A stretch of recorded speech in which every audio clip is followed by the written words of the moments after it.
Assalamu alaikum. Le prophète sallallahu alayhi wa sallam a dit à ses compagnons que le sujet atteindra tous les lieux comme la nuit et le jour. Ce qui signifie que l'islam se répandra pour atteindre tous les lieux, tous les endroits de la terre, comme la nuit et le jour. En effet, les statistiques élaborées indiquent que l'islam est présent partout dans le monde. D'après ces statistiques, l'islam sera la première religion au monde en termes du nombre d'adeptes d'ici 2070. Cette affirmation n'est pas exagérée et il ne fait aucun doute que ces chiffres sont réels, puisqu'ils proviennent des scientifiques non musulmans.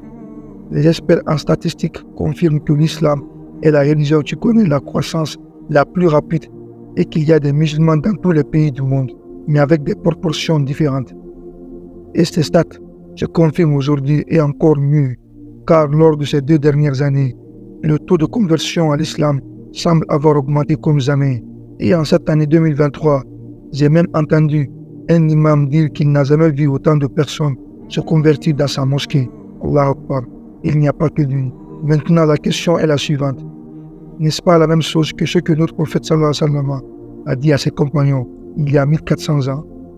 Le prophète sallallahu alayhi wa sallam a parlé d'un fait scientifique réalisé par les scientifiques il y a quelques années, qu'une l'heure ne viendra pas tant que les terres arabes ne redeviendront pas des fleuves et des rivières, hadith rapporté par Muslim.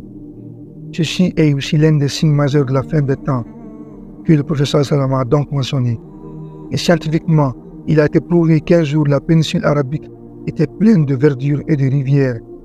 Les photos prises à la lumière du soleil confirment l'existence de rivières enfouies sous le sol de la terre arabe. L'un des grands scientifiques de la NASA a déclaré que les photos prises dans le désert avaient montré qu'un jour, cette région a été couverte de rivières et de lacs comme l'Europe, et qu'un jour, dans le futur, elles redeviendront comme par le passé. Les scientifiques de la NASA ont confirmé qu'un jour, le désert de Rub al-Khali et la péninsule arabique étaient couverts de rivières, de forêts et d'animaux. Ils ont confirmé que cette terre redeviendra comme elle était par le passé. Et comme l'a indiqué notre prophète sallallahu alayhi wa sallam, comment un homme qui a vécu il y a 1400 ans aurait-il pu savoir que la péninsule arabique était couverte de rivières, de forêts et d'animaux, et qu'un jour, dans le futur, elle redeviendra comme elle était par le passé?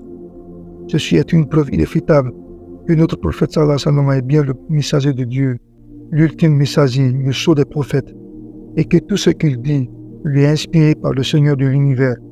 Comme Allah dit dans le Coran, ce n'est rien d'autre qu'une révélation inspirée. Et Allah c'est mieux, qu'Allah nous guide et nous préserve. Barakallahu fikum. Wassalamu alaikum wa rahmatullah.